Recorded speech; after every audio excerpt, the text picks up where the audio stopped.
30 കോടി ചെലവിൽ ടൂറിസം വകുപ്പ് ഗുരുവായൂർ കിഴക്കേ നടയിൽ നിർമ്മിക്കുന്ന ഗസ്റ്റ് ഹൌസ് സെപ്റ്റംബർ അവസാനം ഉദ്ഘാടനം ചെയ്യും. ചാവക്കാട് PWD റസ്റ്റ് ഹൌസിൽ NK അക്ബർ MLA അധ്യക്ഷതയിൽ ചേർന്ന ഗുരുവായൂർ നിയോജക മണ്ഡലം പൊതുമരാമത്ത് പ്രവൃത്തികളുടെ അവലോകന യോഗത്തിലാണ് തീരുമാനം.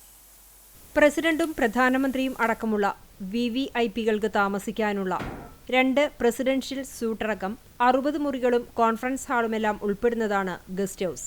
സാങ്കേതിക തടസ്സങ്ങളും വ്യവഹാരങ്ങളും മൂലം നിർമ്മാണം നീണ്ടുപോകുകയായിരുന്നു. എന്നാൽ തടസ്സങ്ങൾ നീങ്ങിയതോടെ ഗസ്റ്റ് ഹൌസ് സെപ്റ്റംബറിൽ തുറക്കാൻ ധാരണയാവുകയായിരുന്നു.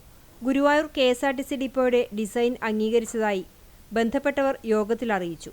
തീരദേശ ഹൈവേയുമായി ബന്ധപ്പെട്ട സ്ഥലമെടുപ്പ് നടപടികളുടെ ഭാഗമായി ഗുരുവായൂർ മണ്ഡലത്തിലെ മുഴുവൻ വില്ലേജുകളിലും നോട്ടിഫിക്കേഷൻ തയ്യാറായതായി സ്പെഷ്യൽ തഹസീൽദാർ പറഞ്ഞു.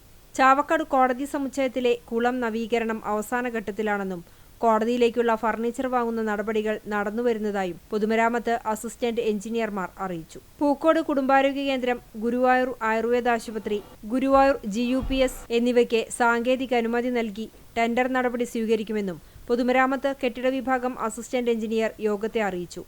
യോഗത്തിൽ NK അക്ബർ MLA അധ്യക്ഷനായി.